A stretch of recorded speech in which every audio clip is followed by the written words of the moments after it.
오늘 우리가 같이 들여다볼 이야기는요, 제목부터 좀 묵직하죠? 음식은 장난이 아니다, 입니다. 이게 무슨 소리냐? 한 작은 마을하고 아주 특별한 비전을 가진 한 회사가 만나서 정말 상상도 못할 미래를 만들어냈거든요. 그 진지하면서도 또 굉장히 깊은 철학이 담긴 여정. 지금부터 저랑 같이 한번 떠나보시죠. 자, 한번 이런 상상을 해볼까요? 어떤 철학자가요, 정말 세상 끝에 있는 것 같은 그런 작은 마을을 딱 마주하게 된 거예요. 그럼 무슨 일이 일어날까요? 전혀 어울릴 것 같지 않은 이 둘의 만남. 바로 여기서부터 오늘 이야기가 시작됩니다. 이야기의 무대는 바로 이곳, 홋카이도 도카치 지역에 있는 토요코로정이라는 곳이에요. 지도를 보면요, 거대한 도카치 강이 드넓은 태평양이랑 만나는 바로 그 지점입니다. 그러니까 땅의 끝이자 바다의 시작인 셈이죠. 정말 장엄한 풍경이 펼쳐지는 곳이에요. 근데 여기가 그냥 경치만 좋은 곳이 아니에요. 역사적으로도 아주 중요한 의미가 있습니다. 옛날 홋카이도 개척 시대에요. 이 도카치 지방 전체의 역사가 바로 여기서부터 시작됐다고 해요. 뭐랄까, 선구자들의 땀과 정신이 그대로 배어있는 땅, 바로 그런 곳이죠. 그리고 겨울이 되면 진짜 마법 같은 일이 벌어지는데요. 강물이 꽁꽁 얼었다가 그 얼음 조각들이 파도에 밀려서 해변으로 오거든요. 근데 그게 햇빛에 비치면 꼭 보석처럼 반짝반짝 빛나는 거예요. 이걸 주얼리 아이스라고 부르는데 이걸 보려고 사람들이 몰려들 정도로 아주 특별한 자연을 가진 곳입니다. 바로 이런 땅에서요, 정말이지 너무나 다른 두 세계가 딱 마주칩니다. 한쪽은 인구 3,200명 정도 되는 그냥 조용히 농사 짓고 고기 잡으며 살아가는 작은 마을 토요코로정이에요. 그리고 다른 한쪽은 생명의 순환이라는 아주 깊은 철학을 음식으로 풀어내는 회사 엘리조입니다. 어때요? 정말 물과 기름 같죠? 바로 이 어울리지 않는 만남이 이 이야기의 핵심입니다. 자, 그럼 첫 번째 장으로 들어가 볼까요? 이 모든 일은 한 개척자의 비전에서부터 시작됐거든요. 대체 어떤 생각이었을까요? 엘레조를 이끄는 사사키 쇼타 대표는요, 요즘 세상 돌아가는 걸 보면서 좀 답답했던 것 같아요. 뭐든 다 기계가 하고 자동화되잖아요. 그 속에서 그는 다시 한번 사람 손으로, 맨손으로 뭔가를 읽어내고 싶다, 이런 강렬한 열망을 품게 된 거죠. 그 옛날 개척자들처럼 말이에요. 사사키 대표의 이런 생각에 토요코로정이 정말 놀라운 반응을 보여줍니다. 아나다 정장이 이렇게 말한 거예요. 도움이 필요하면 언제든 연락주세요. 아니, 보통 이러면 뭘 해줄 수 있냐? 우리한테 이득이 뭐냐? 이런 거부터 따지잖아요. 근데 그런 거 하나 없이 그냥 무조건 환영해 준 겁니다. 이 한마디가 모든 걸 가능하게 한 시작점이었어요. 자, 이렇게 시작된 관계가요, 이제 땅에서 그치지 않고 바다로까지 뻗어나갑니다. 진짜 아무도 예상 못한 방향으로 이야기가 흘러가거든요. 이 관계를 완전히 바른 차원으로 끌어올린 건 바로 아나다 정장의 한마디 제안이었어요. 우리 마을 이름을 걸고 가치 상품을 만들어 봅시다. 여러분, 이게 그냥 같이 일해봅시다가 아니에요.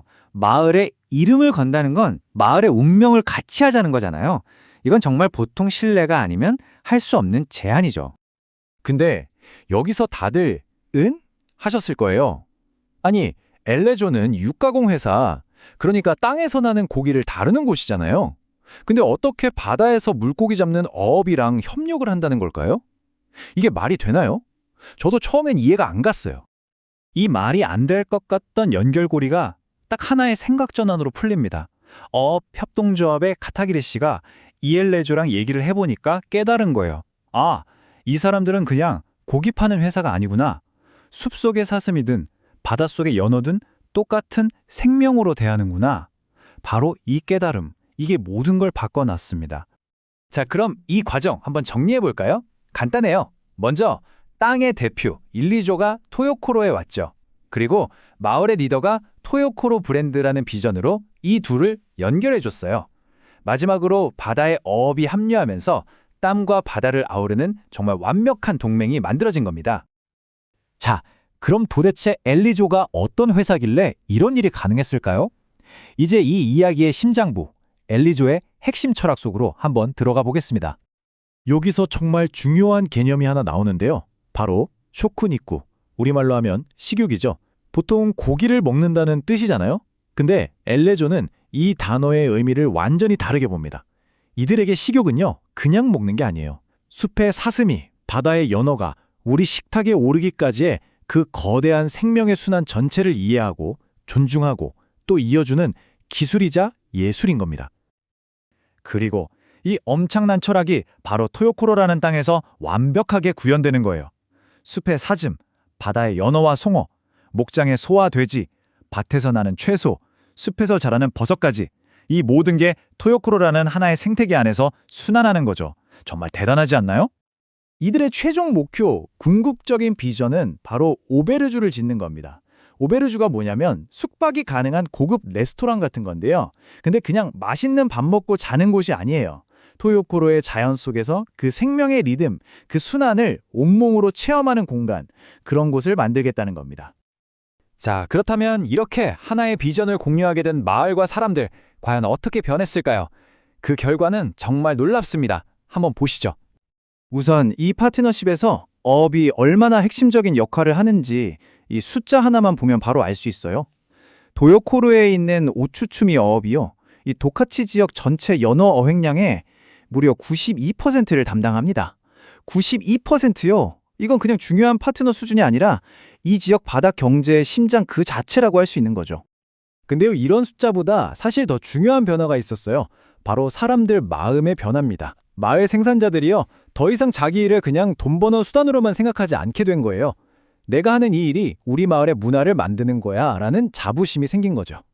특히 젊은 어부들은요, 이제 몇 마리 잡았냐, 얼마에 팔았냐 이런 경쟁에서 벗어나서 뭔가 새로운 가치를 만들어 보고 싶다는 열정에 불타오르기 시작했고요.